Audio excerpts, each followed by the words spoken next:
Okay, so it's okay now. Hello, Nick. All right. Hello. Tell Nice us to meet about you. yourself. Again.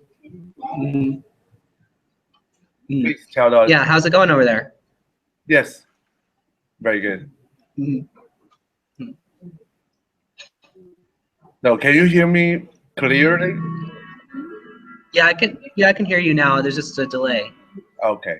So tell us about yourself before what you. Okay, so I'm before. Okay, so I started out as a student. I was doing some research with One Laptop Per Child. They're kind of a education nonprofit that sent these little green laptops out to schools around the world, and so that's how I got into.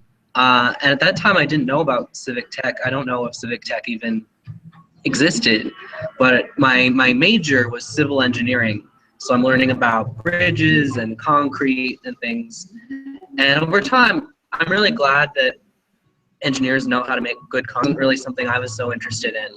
I was getting more interested in the technology and programming side of things. And then one thing led to another. I just done some like environmental mapping projects with Google Maps API. And someone saw it and said, oh, you should apply to Code for America. And that's kind of how I started getting to civic tech, was through the 2012 Code for America Fellowship. Cool. So tell me more about your project, the MaePaySoh. I don't know how. So you got that pretty good. Yeah. So I was really lucky. About a year ago, I joined this NGO called the Asia Foundation. We're based in San Francisco, but they have offices around the world, or I should say around Asia. And usually it deals with some sort of development program, and like democracy, human rights, government transparency. So really a good mesh between civic tech and what Asia Foundation is doing. So they aren't typically doing technology projects. When a project gets sufficiently technical, they call up our department, they call up my boss and say, oh, we'd like someone from digital media to come out there. So I'm lucky that I get to work on a variety of projects. Like right now I'm in Mongolia working on a project. And in Myanmar, they had this project called MaePaySoh, which I'll be talking about at the conference. And MaePaySoh means let's vote in Burmese. And the idea, what was going on there is that, back in November, Myanmar voted for the first time in decades, really, for free, openly contested, all parties, all parts of the country voting election. They had some elections in the meantime, but either one part of the country or one party had boycotted it. In this case, it was really a major step forward, and we were wondering, Asia Foundation was wondering, how could they play a role? How could maybe technology play a role? As Myanmar has been growing very rapidly, if you look at like cell phone, internet adoption rates, and like doubling every few years or something like that. It's just gone from 0 to 60 in no time at all. And the core meaning of the project is we work with the Ministry of Elections, or Election Ministry, to digitize their records of candidates. So when you go to vote where you live, probably you put in your voting district and precinct, and you can see which candidates are running. And that's what we wanted to create in Myanmar, which hadn't been done before. There were over 6,000 candidates running, and there's 90 political parties. So even if you're pretty news savvy, you might not know who are all the candidates that I'm going to see on the ballot. I mean, you're not going to see 90 candidates on your ballot. I think most we saw was maybe like 10, but because there's several regional parties. So I think people were interested in knowing, who are all the people who are running, how many of them are incumbents in Congress, like they've already been in Congress before, was their record. So we reached out to several local organizations and worked very closely with the government to publish that open data. And then they had a hackathon where local developers came together and wrote mobile apps. And so that's the really exciting part, is that you get these mobile apps, so, like good handful of them, I'd say like 6 of them that I've tried, that are all accessing the same data but look very different and kind of give you different options. Like you can play a game where you can practice voting on your ballot, and it'll warn you like if, oh, you put the stamp in the wrong place or something like that.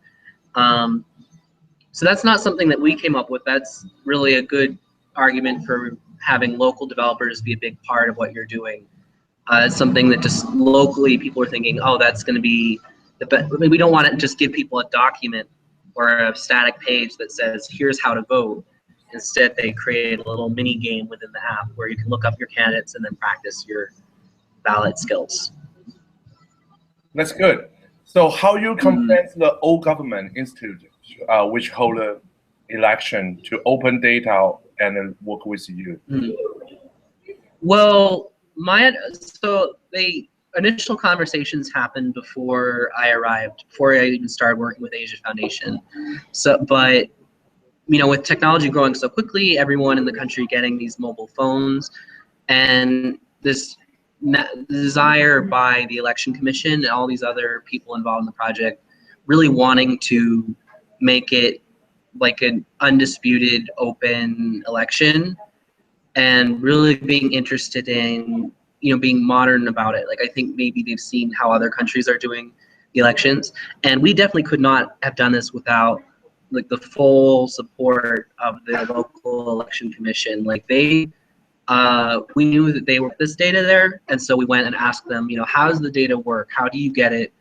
You know, what are we allowed to do? Like we don't want to mess up someone's actual like the record of that person applying, right? So we would actually make a scan of it and show that to our typers. So there's one person who's very carefully scanning those, and then a group of people who are typing it in. And so they were a big part of getting that data collected and understanding what it was. For example, I don't know the full details of Burmese election law. Live in the capital, can you vote for, you know, someone in the state house or the Senate? Like those kind of laws that we weren't so familiar with, they were able to provide assistance or provide official records to kind of back up our data collection. So is sort of, I don't think they knew until the end exactly what we were looking for, but everyone was very happy with it. We heard that several people higher up in the government were recommending it and showing it to other people, and it got broadcast on state TV, like a little demo of how to use the app. So we're very pleased with how it worked out. It sounds very interesting and very So how many people get involved to this project, and how many users use the app or API?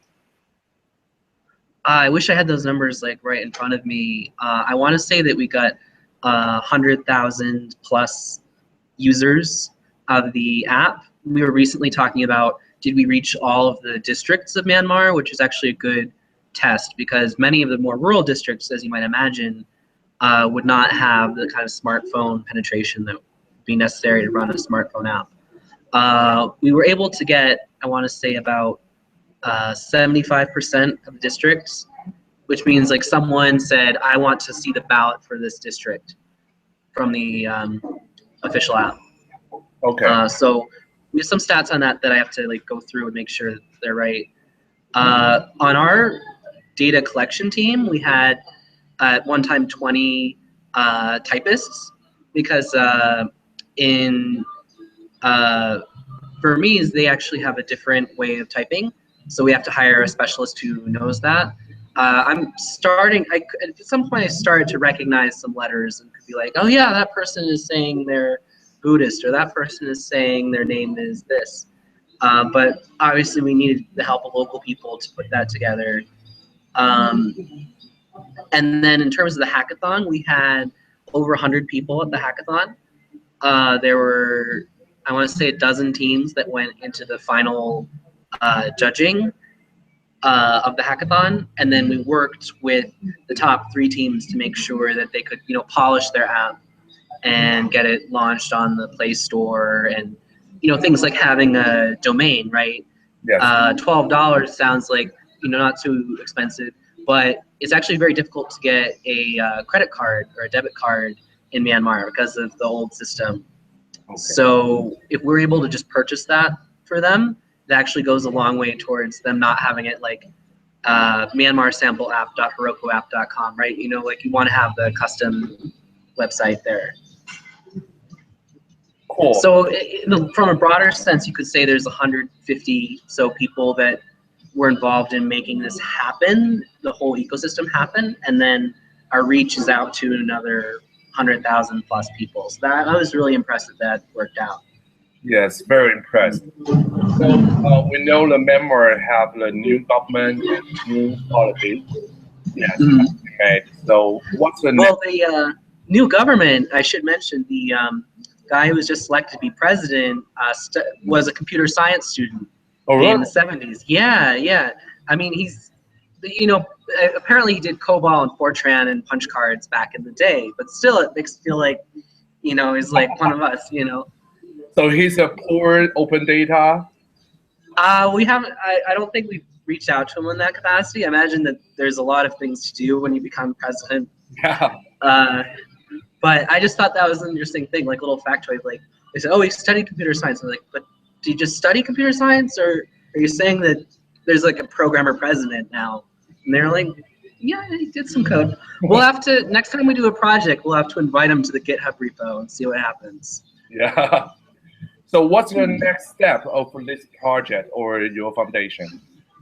So I mean, when we were there, we worked a lot with a local hackerspace called PanDR, and we also encourage more people to use this open data. I think just the idea that there's been one successful open data project means that more local organizations and more local hackers might be interested in doing an open data project. At this point, I don't have anything like directly linking me back to Myanmar, but the difference is when someone comes in and says we're going to do an open data hackathon, it's never been done before. It's very easy to say no, that's not possible here, or oh, that's never happened before. I don't know what this person's going to think. And now you can say, oh, like remember that MaePaySoh thing that happened last year, which makes it just so much easier for someone to get that conversation started. And also, just to give another example, some hackathons are 1 day long or 1 weekend long, right? And we thought for a really long time, do we want to have a couple days? Do we want to give people a week in the middle? And eventually we decided on even making it 2 weeks long. Wow. So people get 3 weekends. The last day is the judging, so they lose that day, right? And then the first day is just explaining the project. Yes. And then about 1 week in, people had the basic template there, but they had these questions because everyone there was very educated about the system, but the Constitution hadn't been written when they were in school. So they say, well, how does this thing relate? How does this work exactly with the voting of electors? Or they would ask, which is more powerful, the House or the Senate? And you're like, like, I don't think you're not supposed to think of them as one is more powerful. But then it's like, well, so we asked an election expert, local election expert, to explain it in Burmese and in English, depending on what people asked. And that was just fantastic. 1 weekend, when people kind of had the tech stuff down, we're just wanting to make sure they knew all the edge cases and things like that. Having someone come in that could, it's not necessarily a tech problem. It's like a social problem, or kind of like how do you communicate this to developers so that they are able to communicate it to their users? Yes, sure. Yeah.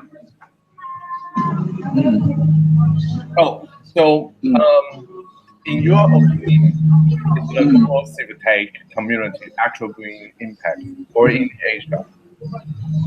So I've seen civic tech have a real impact. It's happening. It's growing. I think also when people are saying like the real impact, like this has been a criticism of government transparency, or the big thing in the news now is the Panama Papers. Yes. Right. So in some countries, people are saying, this is unacceptable, prime minister must resign, and he's already gone, right? In other countries, they're saying, yeah, I think we knew Putin was up to something, and that's kind of the end of it, right? Like no one is like turning on Putin because they're like, oh no, they found out, right? So I don't think it's necessarily, you know, it's up to people to make a difference with the information that they have.